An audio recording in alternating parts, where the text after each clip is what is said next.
Жумгалда бир сөз болду. Кыргыз көмүр мамлекеттик ишканасында баягы отуруп алып эле 100 000 деген айлыктарды алышат. Андан тышкары жумуштары жок, кызматкерлер көп деген маселе көтөрүлдү. Ошол боюнча маалымат берсеңиз, деги эле кандай эмгек акы чегерилет, анан акылары кандай?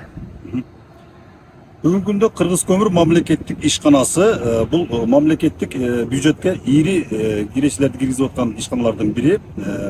Мисалы үчүн 4 миллиард сомдук акчаны айлантып, мамлекеттин казынасына жыл сайын 100 миллиондон ашыгыраак салык түрүндө киреше киргизип атат. Анан биздин Кыргыз көмүр мамлекеттик ишканасында негизинен түштүк филиалы, Ысык көл кемечилиги, ошондой эле Кара Кече филиалы бар да.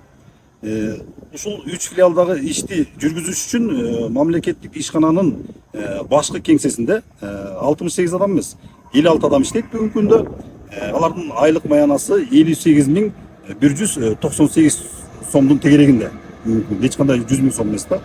Анан алардын ар биринин функционалдык милдеттенмеси так аныкталып, иш графиктери тыкыр белгиленген. Бүгүнкү күндө мына ушул ишти жүргүзүп атышат чоң ишкананын. Анан бүгүнкү күндө өкмөт тарабынан дагы оптимизация маселеси коюлуп атпы. Анан бул маселе боюнча да бизде азыр иштер жүрүп атат.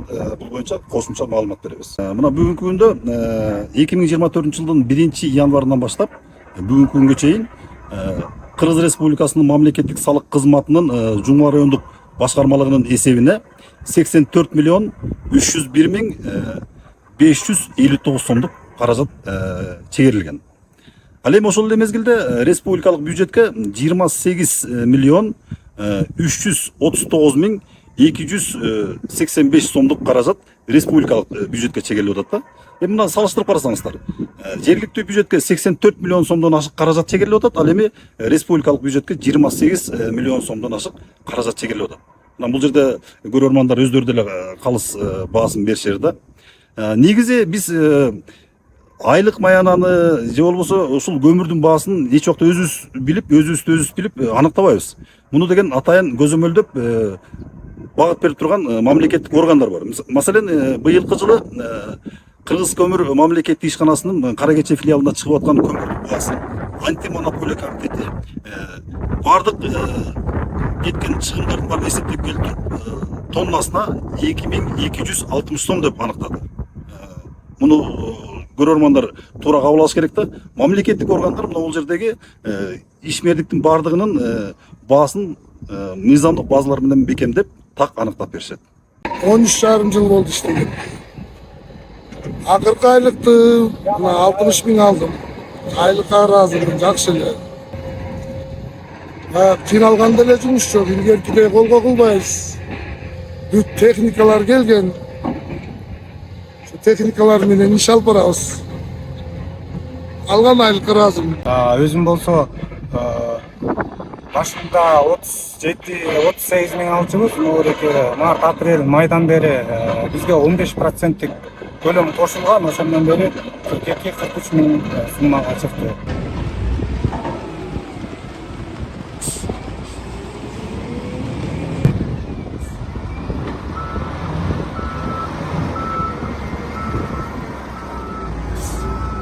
Кара Кече кесиминде иштеп жаткан 512 кызматкерибиз бар. Жалпысынан 46 сотрудник офисте иштейт. 466 адам ошо Кара Кече кесиминде иш алып барып келет. Жалпысынан бул жумуш кызматкерлер айлык маянасына айта кетсек, райондук коэффициенттин өлчөмүндө 70% кошулат. Ар бир стажысына жараша 15%тен кошулат. Жөлөк пулдар ошол негизде төлөнүп берилет. Орточо эсеп менен айлык маяна 51 миң сомдон 74 миң сомго чейин айлык маянасын алышат. 2 вахта менен иштейт. 15 күндөн 2 вахта иштейт. День, ночь 2 сменде иштешет. 15 күндүн ичинде ошол айлык маянасы өзүнүн иштегенине жараша төлөнүп берилет.